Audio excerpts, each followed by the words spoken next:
Welcome back to our YouTube channel. ඉතින් අද මම මුලින්ම කියන්න ඕනේ මම මේ හදිස්සියේ වීඩියෝ එකක් කරන්න හිතුවේ. මේ දවස්වල ගොඩක් බව්වන්ට ඩිස්ටෙම්පර් රෝගය තියෙනවා. ඉතින් ගම් වතුර ගැති වුණා, ඒ වගේ අපිට ව්‍යසනකාරී තත්ත්ව ගොඩකට මුහුණ දෙන්න උනානේ. මේ තත්ත්වත් එක්ක ඩිස්ටෙම්පර් ඉතාමත් ශීඝ්‍රයෙන් පැතිරී යනවා බව්වෝ අතර. ඉතින් අර පාරේ ඉන්න ඩෝග්ලට මේක පොඩ්ඩක් හැදෙනවා වැඩි. මොකද එක්කෙනෙකුට හැදුනහම මේක ඉතාමත් ඉක්මනින් අනිත් කෙනාටත් බෝ වෙනවා. අර ලෙඩ වෙච්ච සතාගේ කෙල ටිකක් හෝ අනිත් සතෙක්ට ගියොත් ඉක්මනට මේක බෝ වෙනවා. ඉතින් ඒක හින්දා තමයි මේ දැනුවත් කිරීම මට හිතුණා චුට්ටක් වීඩියෝ එකක් කරොත් හොඳයි කියලා. මොකද මේකේ රෝග ලක්ෂණ ගොඩක් අය දන්නේ නැහැ. සමහරව හිතනවා පිස්සු බලු රෝගය හැදිලා කියලා සත්තුන්ට ගහනවා, බල්ලෝ මරනවා මේ වගේ දේවලුත් ආරංචි වෙලා තියෙනවා. ඒක හින්දායි මේ වීඩියෝ එක මම හිතුවා ටික දෙනෙක් හරි මේකෙන් දැනුවත් වෙයි කියලා. ඩිස්ටෙම්පර් සහ පිස්සු බලු රෝගය අඳුර ගන්න පුළුවන්.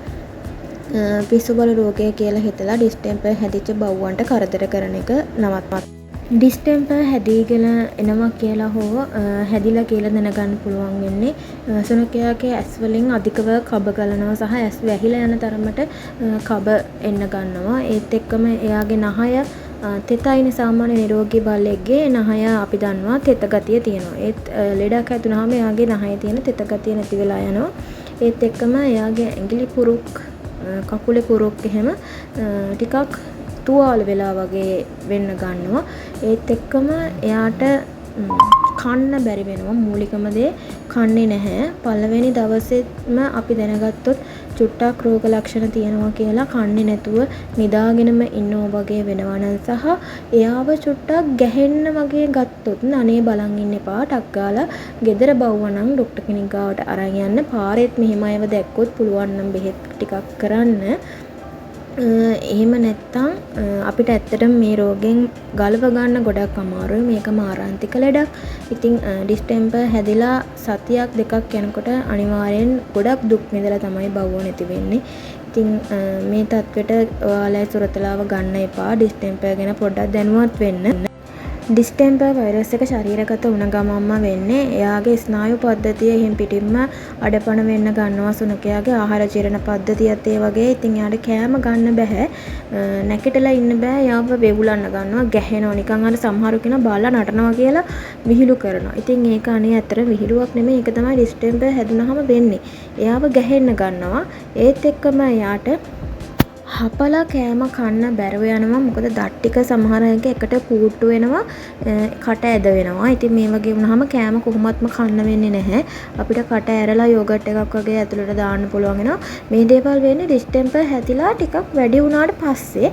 එහෙම නැතුව අපිට ඩිස්ටෙම්පර් හැදිච්ච ගමන්ම දවසක් විතර කන්නේ නැතුව ඉන්නකොටම ડોක්ටර් කෙනෙක් ගාවට අරන් ගියොත් චුට්ටක් බෙහෙත් කරලා try එකක් දෙන්න පුළුවන් ඔය ජීවිතේ බේර ගන්න. එහෙම නැති වුණොත් ඩිස්ටෙම්පර් වලින් ඇත්තටම හැදුනට පස්සේ ජීවිතේ බේර ගන්න එක ගොඩාක් අමාරුයි.